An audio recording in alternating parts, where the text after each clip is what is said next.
Yeah, so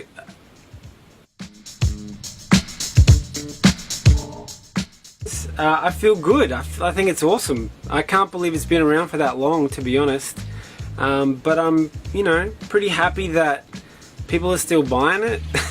I don't know who they are, but yeah, it's still selling, and I think we're really close to gold now, which is, you know, good, especially after this amount of time. Yeah, and a lot of the people that we're seeing at the shows are people who were into the band before they could go to clubs.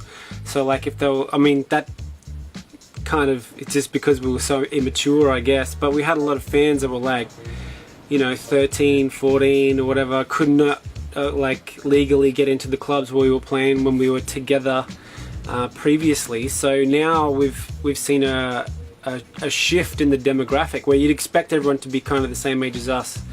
There's actually a lot of younger people, probably at least half of the crowd is like, you know, first time viewers or whatever.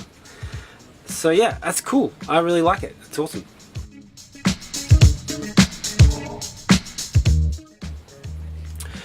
It feels good on stage, you know, surprising people. I guess people thought, well, some people might have thought that we were like past our prime or whatever, but to be honest, I feel like we're playing better than we ever have.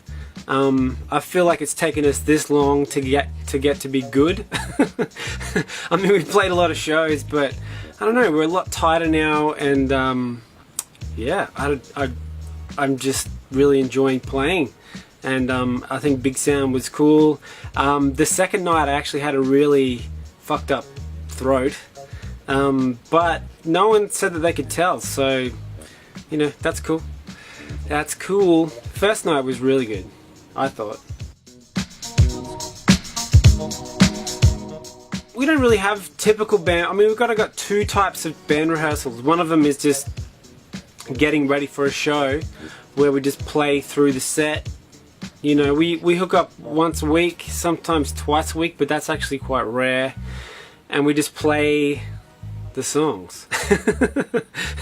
Start to finish kind of thing.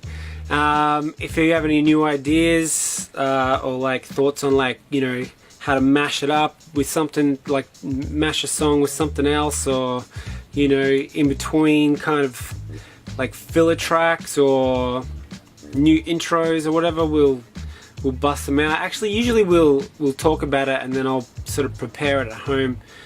So we've got all the samples and stuff ready. But basically, yeah, we just run through the set. Once is enough usually, sometimes twice if we're really, really rusty or if we've got some new material. But yeah, it's pretty simple. Other than that, new songs, you know, if we're doing new stuff, we just dedicate a whole jam to new stuff. We don't really like play a whole set and then be exhausted and then try and learn something new. We just do it. We just have set practices for new shit, really.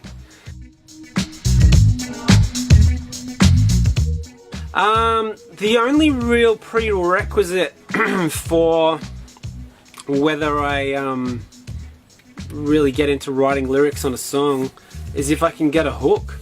If there's a riff and I can get a hook for it, then I feel like, you know, half the battle is kind of won. And I don't know, to me it's kind of, it just comes or it doesn't. That first piece, the hook, the chorus or whatever, or at least a concept, that I feel like has to come first, and it sort of has to come really naturally.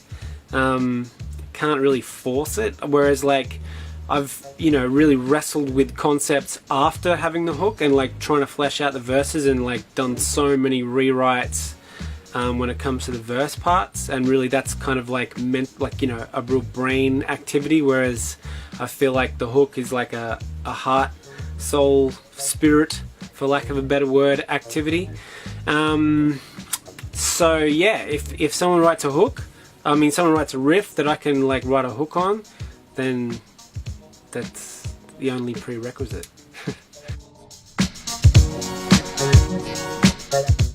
I actually do a really good New York baked cheesecake. So I'm not much of a sweet tooth really, So if I am going to eat sweet stuff, it's got to be really good. So yeah, baked cheesecake. It's pretty good.